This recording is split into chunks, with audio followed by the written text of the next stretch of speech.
여러분의 건강한 하루를 책임지는 투데이 주치 시간입니다. 잠들기 전 침대에 누워 스마트폰 보는 분들 많으시죠? 이는 눈의 피로를 극대화시키는데요. 급성 녹내장의 발병을 부추기기도 합니다. 오늘 이 시간 MGS 선모관과 서홍용 원장님 모시고 급성 녹내장에 대해서 알아보겠습니다. 원장님 안녕하세요. 네, 안녕하세요.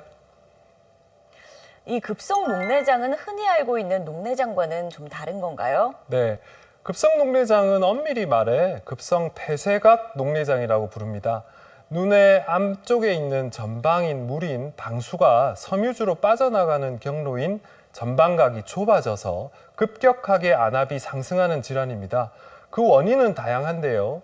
동공과 수정체와 전면이 접촉하여서 동공 차단이 생겨 안압이 상승하는 경우가 많습니다. 안구 길이가 짧다든지 수정체가 두껍다든지 경우에도 동반되어 있고요. 그리고 홍채 모양 자체가 볼록한 고원 홍채도 원인이 될 수 있습니다. 이 급성 녹내장, 그러니까 폐쇄각 녹내장 환자가 많이 있습니까? 어떤가요? 네. 우리나라 녹내장 환자의 한 21% 정도가 폐쇄각 녹내장 환자입니다. 서양에서는 한 10에서 15% 정도를 볼 때는 좀 높은 편입니다. 나이가 들수록 증가하는 경향을 보이고 여성에게 많습니다. 원시 환자에서 많이 발생하고 가족력도 있다고 보여지고요. 특히 50세 이상 여성에게서 갑작스럽게 눈이 아프거나 두통이 있고 오심, 구토가 동반된다면 의심해 볼 수가 있습니다. 네, 이 녹내장은 초기 증상이 없고 서서히 진행된다고 들었습니다. 그렇다면 폐쇄각 녹내장은 어떤 증상이 있을까요? 네, 만성적인 폐쇄각 녹내장의 경우는 미약한 두통과 시력 저하가 반복적으로 동반되다가 점진적인 시야 감소를 유발합니다. 그러나 급성 폐쇄각 녹내장의 경우는 안압이 30에서 40mmmercury 이상 증가하기 때문에 각막 부종으로 시력 저하가 심하고 심한 두통을 호소합니다. 그래서 응급실로 내원하여서 머리 쪽 검사를 시행하고 이상이 없음을 확인하고 나서야 안과에 오시는 경우가 많습니다. 따라서 60대 이상의 여성이 갑작스러운 두통과 시력 저하를 동반할 때는 안과적인 문제, 특히 급성 녹내장을 생각해 보셔야 됩니다. 네, 그렇다면 폐쇄각 녹내장은 어떻게 치료하게 되나요? 적절한 시기에 치료를 잘 받으면 치료가 됩니다. 치료의 목적은 우선 안압을 빨리 낮추어 주는 것인데요.